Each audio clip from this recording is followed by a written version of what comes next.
Howdy, you delicious people. I'm here to review The Edge, the movie that I feel is a survival film that may save your life one day. Because of all of its just kind of trivia knowledge that it has within it, and also just like some really fun dialogue that I actually really enjoy within this film.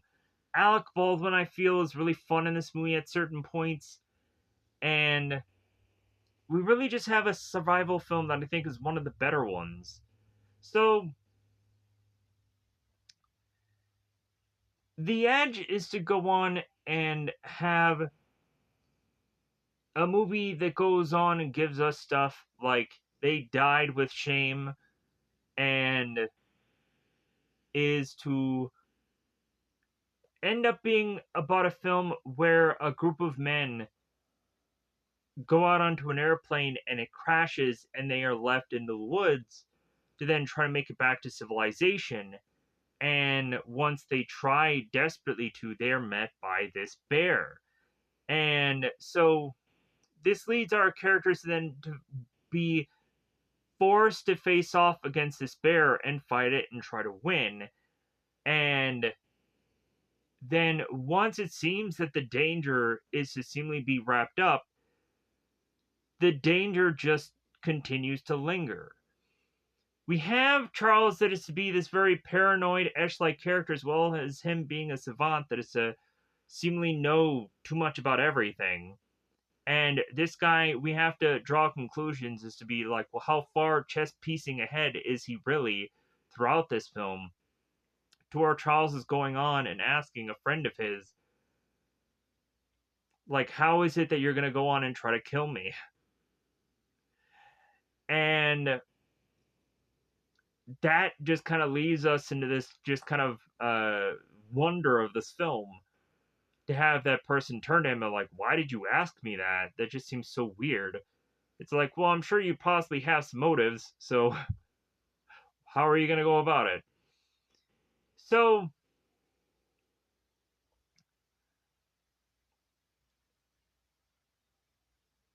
we have, by the end of this tale, just this kind of poetic way of how it ends. And I'm just like, man, there could have just been one line that could have made it all even better, with the whole like dying without shame ending, but that's not how they stated it, because like we have the whole die with shame thing kind of being sprinkled throughout this film, and the whole thing of them saying that they die with shame is just the simple fact that they ended up making one measly mistake by not posting where they were going somewhere, to have people be able to figure out and backtrack and get to them. And so now, like, people aren't going to know where they are, and so they're just now left with uh being hopeful that they are going to be found out, or make their way to try and uh through the luck of the wilderness, to make their way back to civilization somehow. So, with that said, I really am to go on and to have enjoyed this in my past, and so I really wanted to rediscover this movie and enjoy it again. So, I thought that this movie was great. I liked it. And so, with that said, where can you go on and see this movie? Because I think it's available on a couple of things for you to rent or buy or whatever.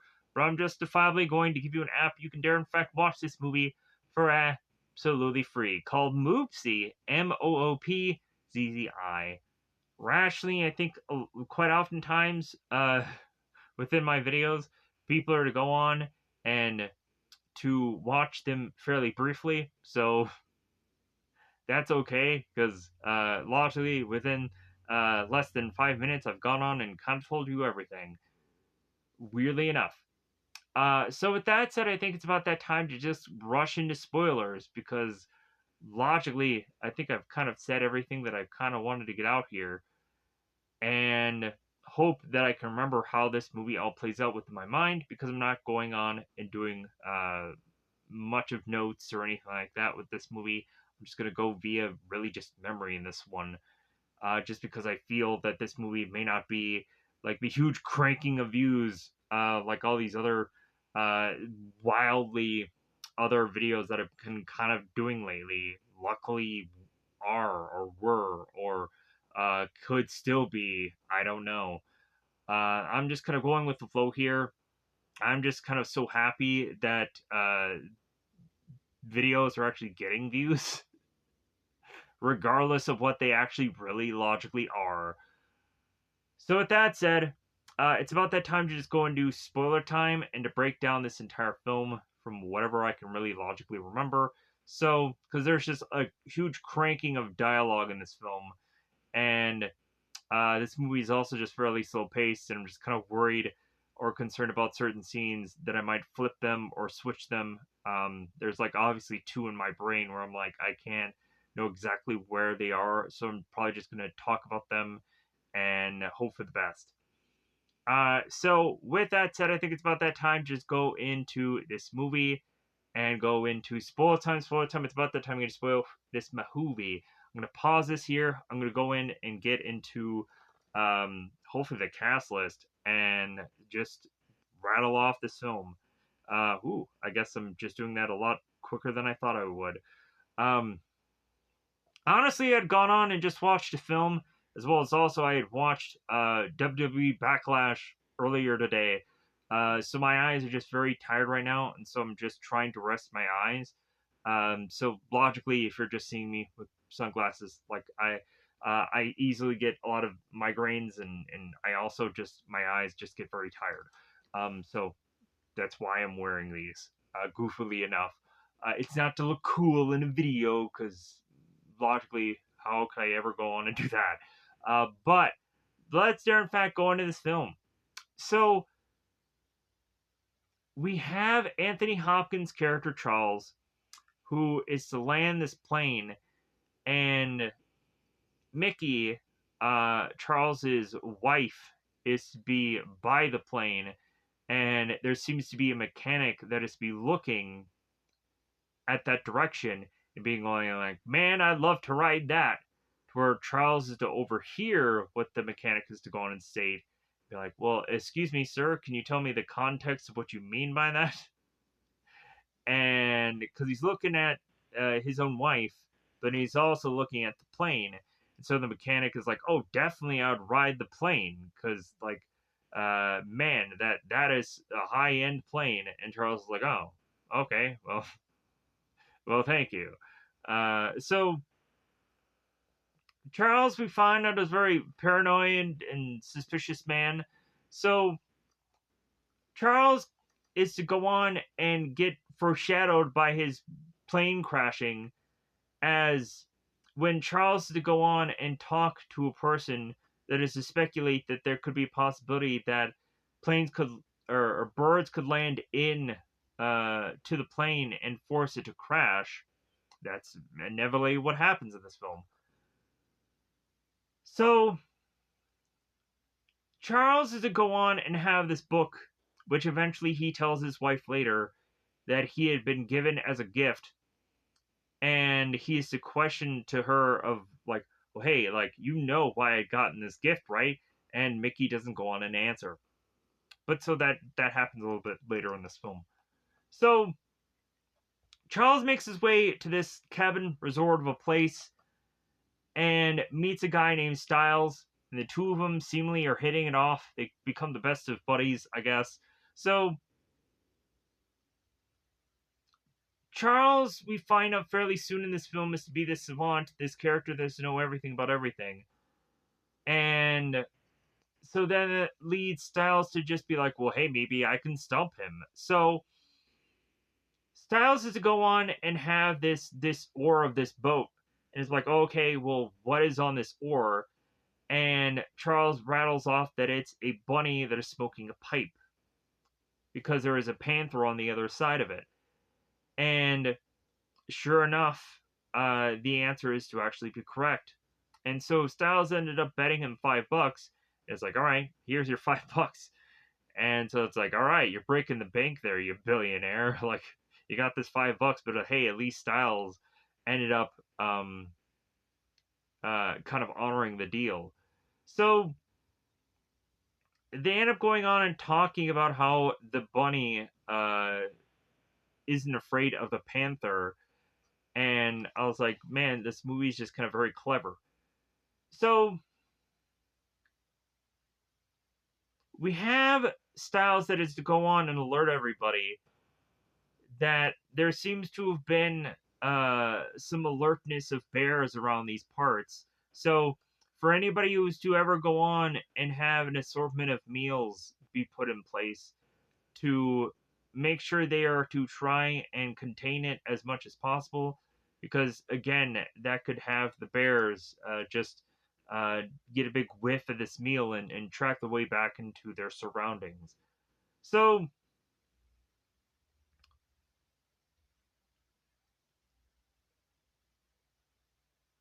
we have Charles that is go on and be with his wife, and they're in bed together, or well, Mickey's in bed, and Charles is just kind of around the bed, and the two of them are talking, and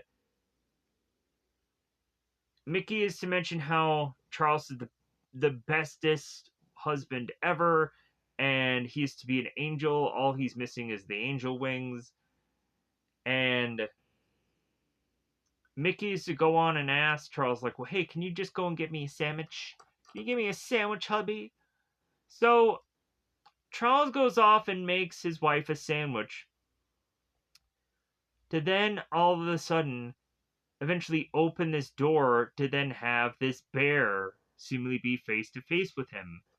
Come to find out, this bear is to be a person in a bear suit esh like thing that scares the crap out of Charles. He falls over, and Charles to be looking at Robert, and he's very apologetic, and he's like, "Oh, I'm sorry," like, and they go back to this where Robert ends up turning to Charles, like, "Well, yeah, like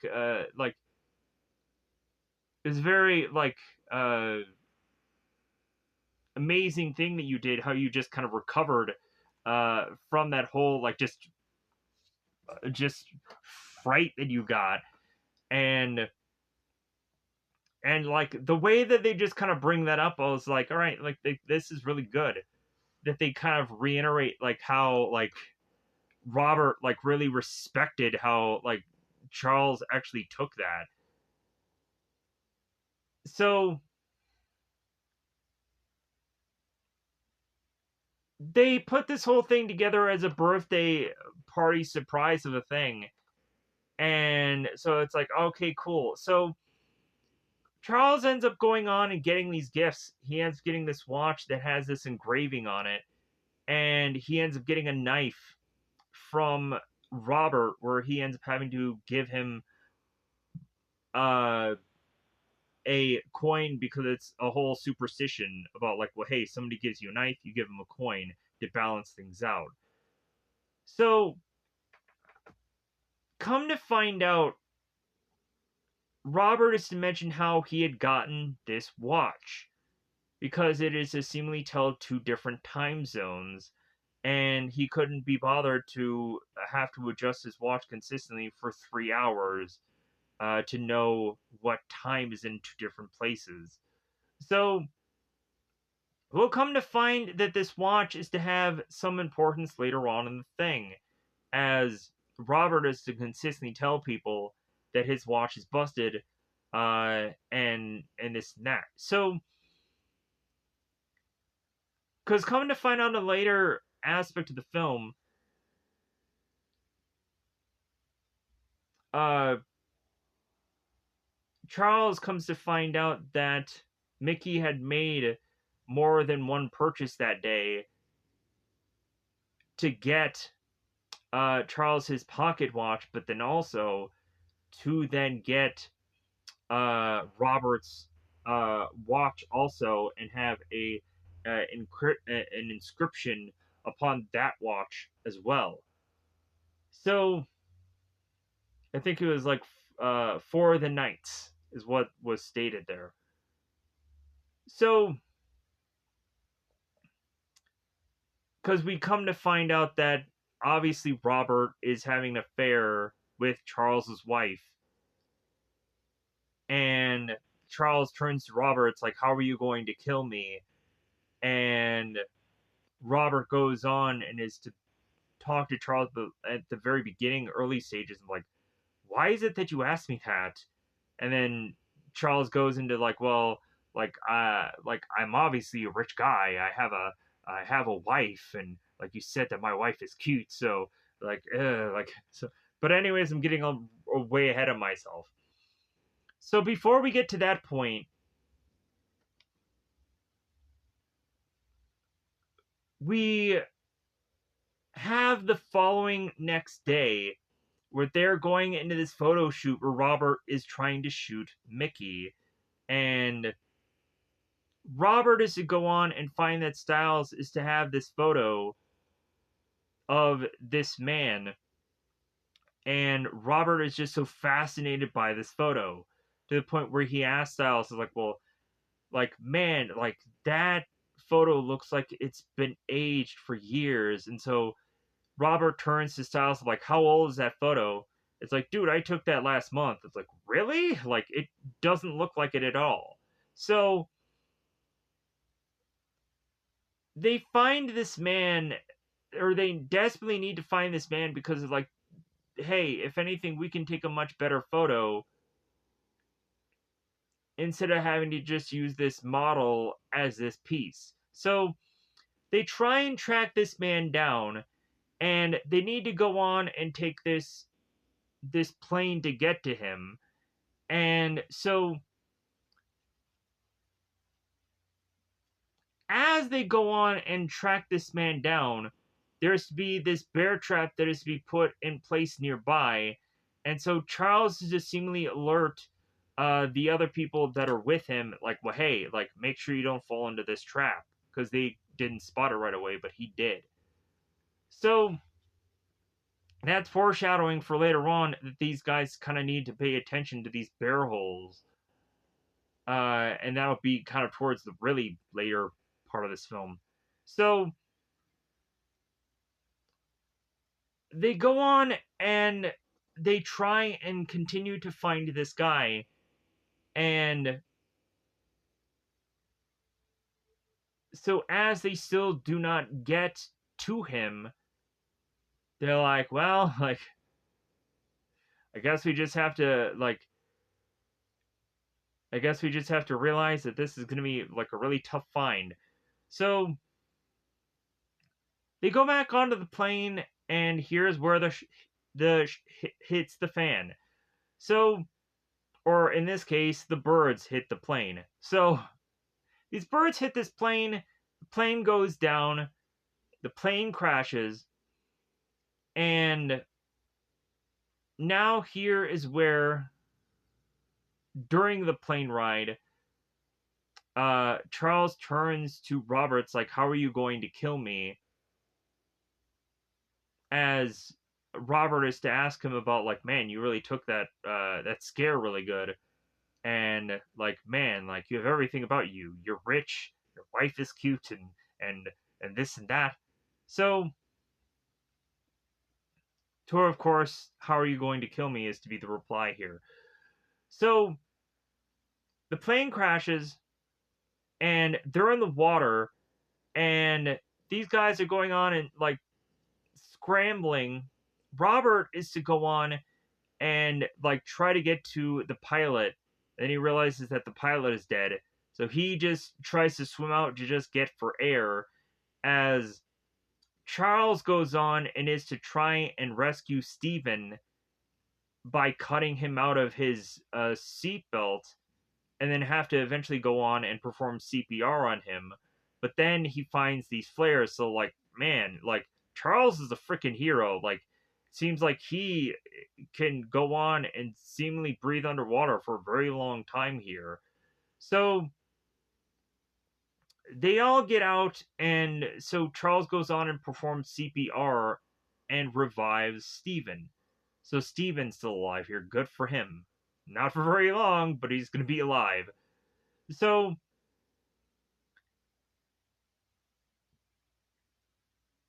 they go on to realize that they're shivering and they're probably going to get hypothermia if they don't go on and put a fire together. So luckily they turn to one another like, hey, you guys got any matches or lighters or anything? And Robert comes to find that he has some matches. So I was like, okay, great. So Charles goes on and is to take one of these matches and tries to make this fire, and the fire fizzles out.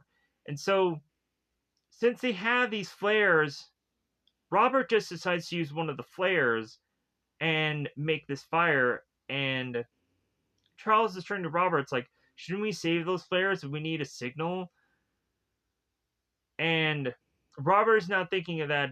Robert is just thinking about how he can go on and get warm here. That's all that matters to him. So the fire, I think, ends up fizzling out at some point, but they just have for now just to keep warm because I'm sure they're freezing. So the group goes on and decides that they're to try to figure out a way to uh, figure out how to get their way south. So Charles is to go on and figure out this goofy way to make a compass. And so he puts this compass together with this leaf and this water and this needle. And he ends up making a compass and he's thinking like, okay, we need to go to this mountain and that's going to help us get south. So they make this way to this mountain, and I think here's where this first starts to lead them to this bear. So they make this way to this mountain. Oh, I think there's a James Marsden movie that is called Grizzly that I think I ended up seeing bits and pieces of, and that is to go on and kind of remind me of this film as I was going on and just kind of thinking about it. So as the men are to go on and make their way to this mountain, they then meet up with this bear and they see all of these like tree branches that are just kind of stockpiled. So they realize that they need to kind of tip these tree branches to kind of make it across uh, this batch of water. So they take this tree branch, they start walking one by one over, and so Steven is the first one to make it through. So then Robert follows, and then Charles to be the last one. And so here, like the bear is like right by the tree trunk, kind of shaking it. So Charles is to seemingly fall off this tree trunk, and is now just kind of dangling uh by this, I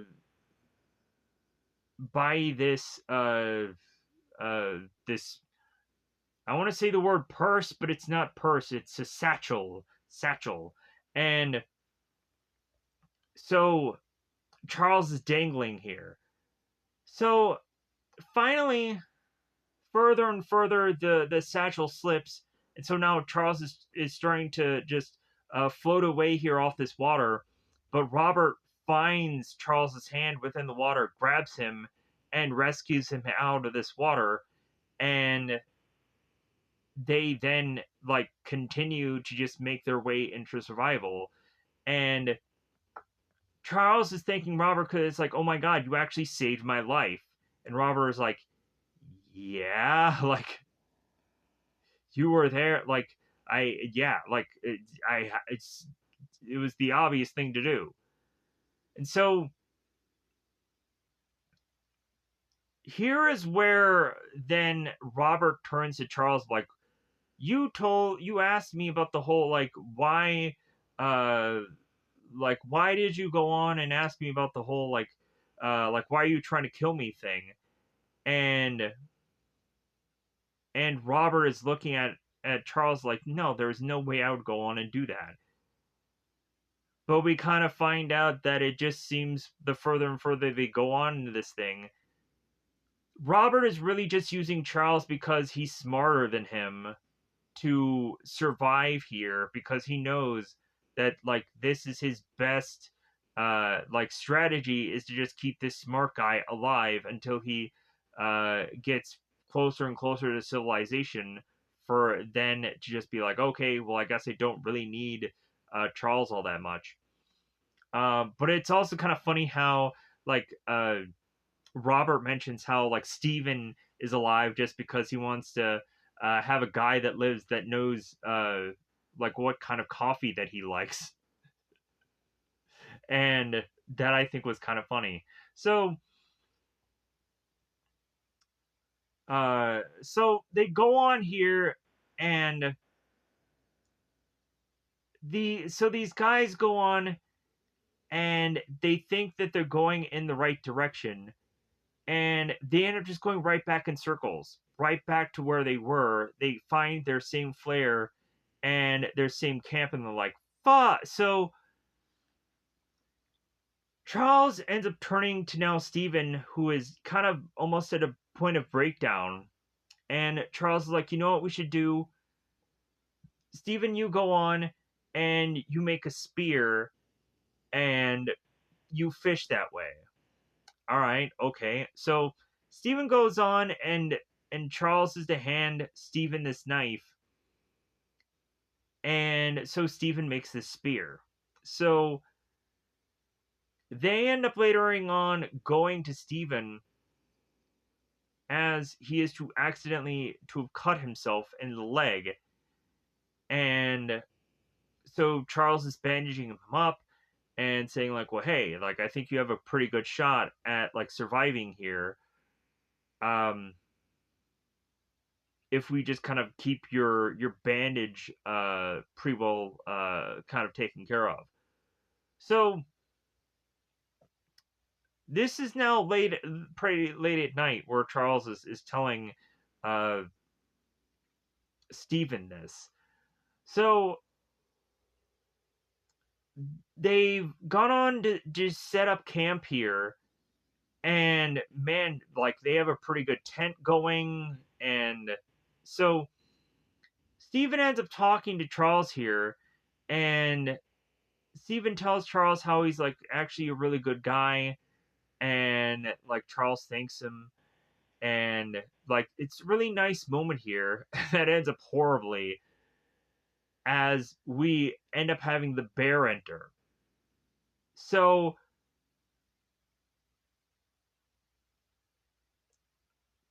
Robert and Charles are trying to fight off this bear.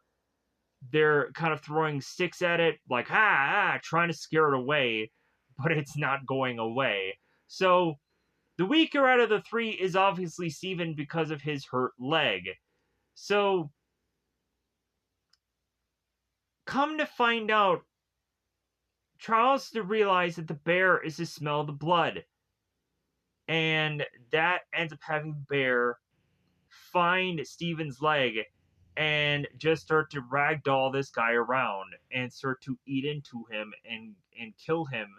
As now we have to sadly watch Steven die, as the other two characters are now having to run off because they can't do anything to face off against this bear because they don't have any spears or weapons or anything at this point so early on in this film, because they didn't think that this bear would come back to them and track them down. So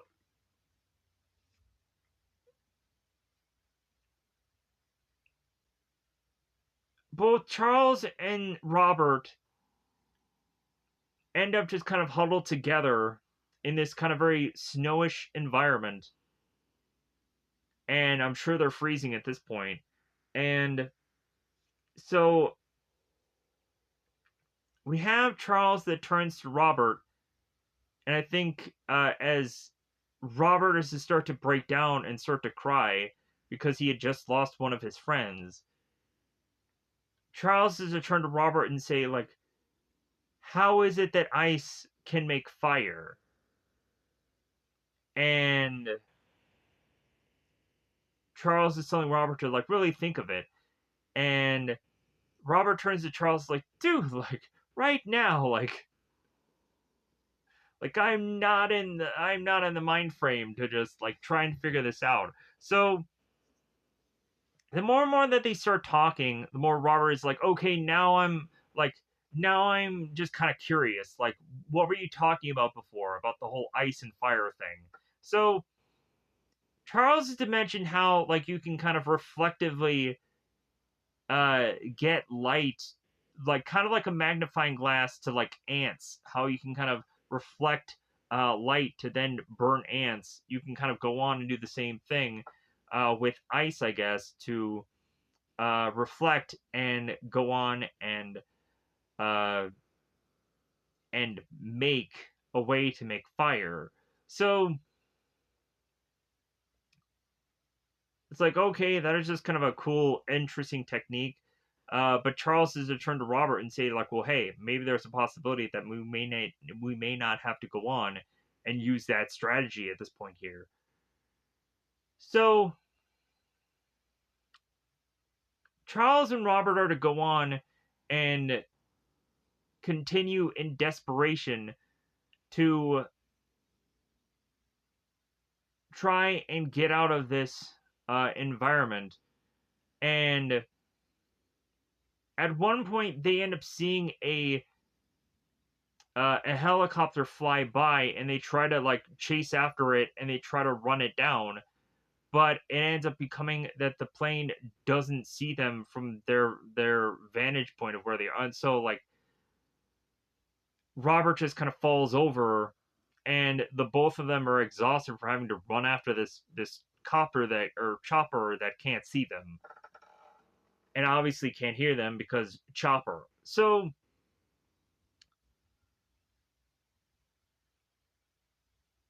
these two go on to make another campsite, and they make fire, and here's where they realize that they find that the bear is around them, toying with them.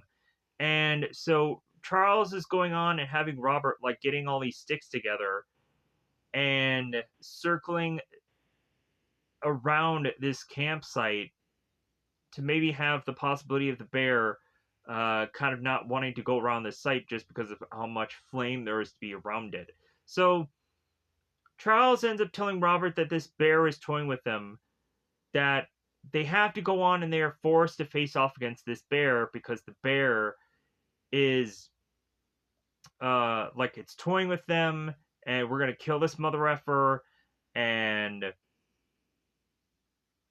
that like if logically they don't go on and they don't get out of this camp, like they're never going to eat, they're never going to get anything to drink, so like they're basically effed here. So Charles had to come up with this strategy that he had learned, where there seemed to have been some people that had gone on and faced off against lions and tigers and bears, oh my, and what have you, and had used the strategy of taking spears to kind of have as a leverage onto the ground to have these animals go in and basically spear themselves by landing on the spear and basically just doing themselves in by their own weight, kind of being stabbed into these spears. And so that's what Charles is telling Robert that they need to do here. So they end up letting the bear come into their camp as they are now preparing for uh, this happening. We also had at one point where Charles was trying to fish with his kind of gold um, necklace and from his watch, which I thought was really interesting. But as soon as Charles was to go on and try and fish, that's when the bear appeared right in front of him, and that's when Charles realized, like, okay, this bear is toying with us. We're never going to be able to accomplish anything with this bear around, so we need to kill it.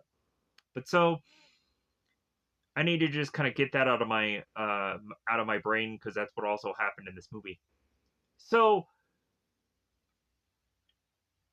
they go on, and again, they let the bear in to their camp, and so they have spears on them, and eventually they back further and further away until this bear gets to this X mark. And so Charles tells Robert to let this weird trapping mechanism go. And so weirdly, there's this ball, this rock that has these like wooden spikes all around it, and it is to have some kind of weird rope-like system that they somehow concocted. And so this thing is like rocking back and forth, and they're hoping that this is going to somehow like stab into this bear, and it does, but it doesn't do a good enough job. So the two of them kind of back away after that, and the bear continues to chase after them. And so eventually, as both Robert and Charles are facing off consistently against this bear, trying to do something with the spear, Robert tells Charles, like, hey, try and stab it in the neck. And so eventually the bear goes on and either like chomps or break the spear, so they're having to just kind of figure out ways to just kind of continue to face off against this bear. But so what inevitably happens is the bear is like seemingly almost on top of Robert and kind of mauling him a little bit. So Robert gets hurt. And so Charles is like, hey, come over here. Like, come and get me.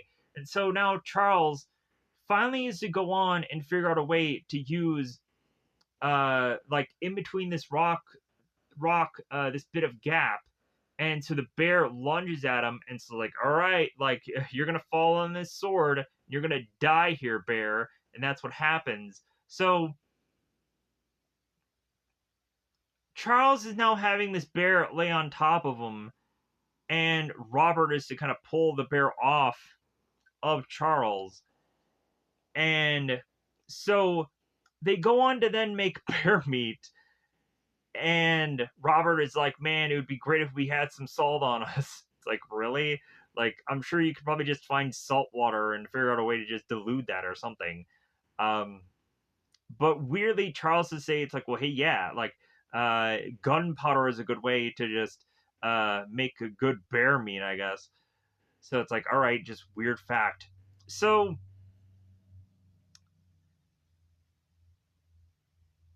and then Robert was like, well, I wish we could just find gunpowder then. So the two of them go on to facet this bear garb out of just some winter clothes, so they have some extra layers here.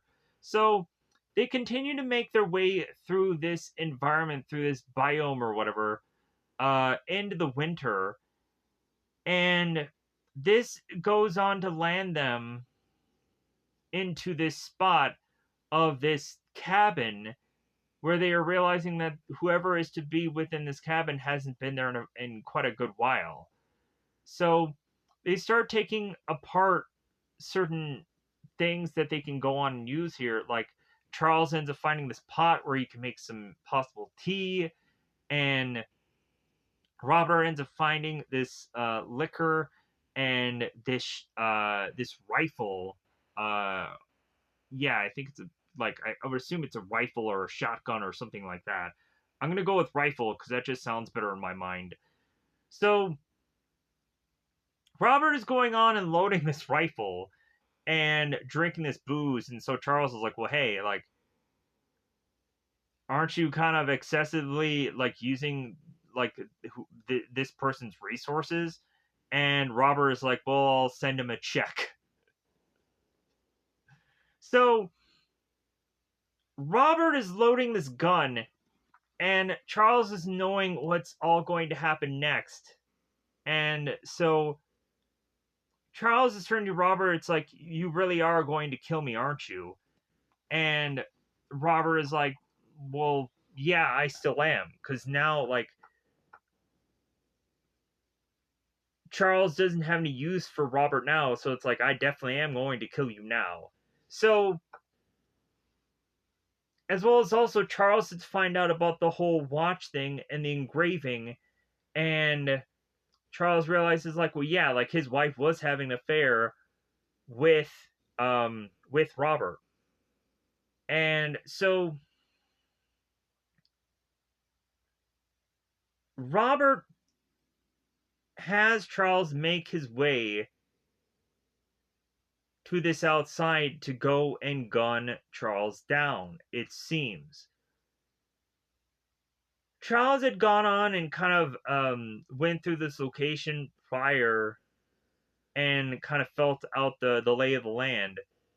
So while Charles and Robert are kind of having uh, their bits of talk here, and Robert is consistently telling Charles, like, well, hey, turn your back to me. And Charles won't do it. And Robert ends up falling backwards and he ends up falling into this bear trap. And Charles is telling him, like, hey, like, don't fall into the bear trap, Robert. So,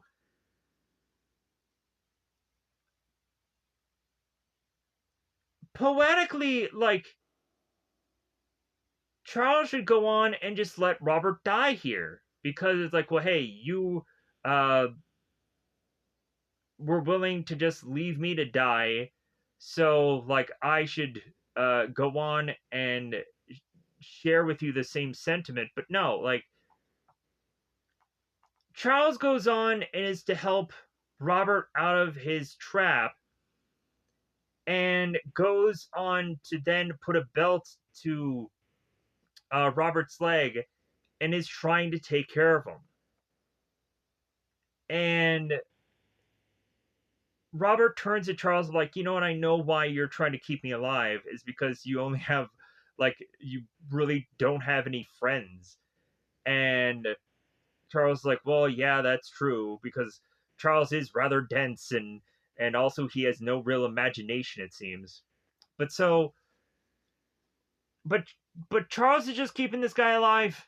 He's keeping him alive, even though he shouldn't. So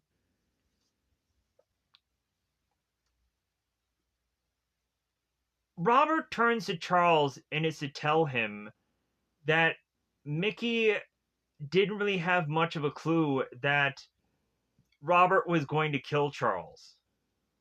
That they didn't talk about it. They didn't have speculations and whatever. No, like, this was all on Robert. So, like, think so. Robert knew he was probably going to die as he had lost way too much blood, and he's going on and telling Charles, like, yeah, I really don't feel that I'm at 100%, and I'm probably going to die, so I might as well tell you the truth here.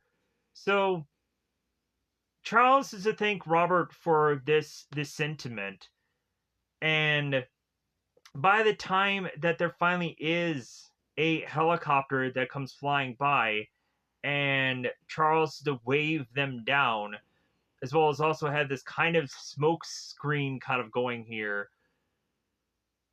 By the time that Charles makes it back to Robert, Robert is dead.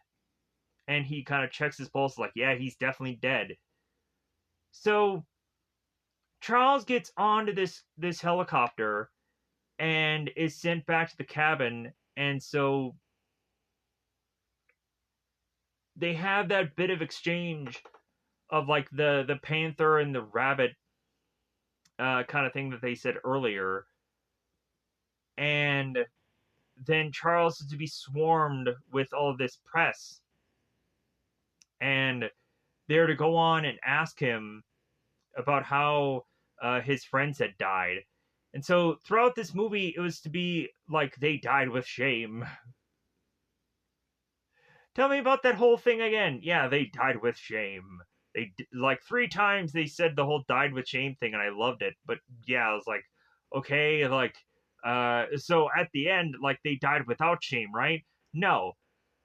Charles just turns to everybody and just says, like, these people were there to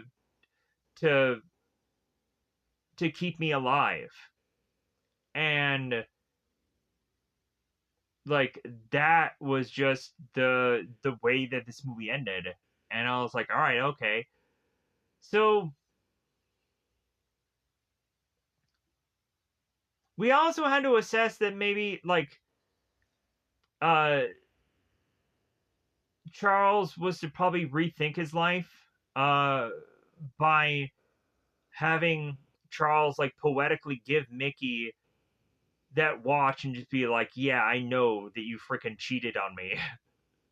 He didn't say it, but he's just like, "Yeah, here's your watch and I know what you did." And Mickey's like, "Yeah, you do know." They don't say anything, but it's just the way that they just like the defeatedness and the just like, "Yeah, I know that you cheated." Um but they hug it out anyways. So yeah, so I just liked the way that this movie all just kind of poetically all played out. It was just rather enjoyable, and there's I'm sure a lot of good dialogue that's just wasted on me because I just wanted to quickly just talk about this film and get it all out and done and call it a day because it's really late in the day for me. Um, and I also want to just turn it around and get this video out there because I'm sure probably no one will probably care about it, or people will just kind of chew me out for how like, man, you didn't go on and you didn't mention this and 30 other things and because that's what always happens too. That's why I always go on and I always get worried about some reviews where I'm just like, man, I didn't do this enough justice. This video definitely should have been a lot longer than what this one really is because I'm sure a lot of people like will probably go on and just be like, man, 40 something minutes. Like, man, like he's really going on and just really just speeding this up. Like before, like there had been so many reviews, I'd done numerous hours of like this one, it's 40 some odd minutes. Like how? Because I didn't go over the dialogue. There's so many good things that I skipped over and also there's some stuff that I reiterated and what have you, um but yeah, so with that said, I'm just gonna call it a wrap for this one, so I can get this out there. Thank you for going on, and if you bother to watch any bit of this, I do appreciate it because man, like it's getting freaking wild to actually see a channel doing well, surprisingly well. I guess I'm just having to just crank out enough videos daily that things are actually going up for once, and I'm actually doing stuff that actually people are willing, even though it's probably for 20 seconds, to watch a load of. Um, Technically, as far as views to being concerned, so I'm grateful.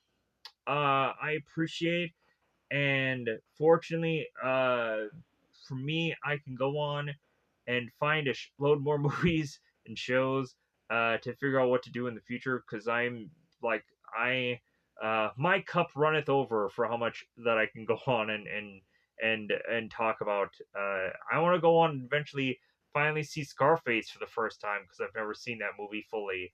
Uh, there's a lot of stuff that I finally want to go on and see for the first time that I've probably talked about in other reviews. So I'm happy about that because there's so many stuff uh, recently that I'm just kind of rewatching. I want to go on and I want to get into more new releases because I've rarely ever done that in this channel, even though it's probably a big massive waste. Like I did Thunderbolts and what was that?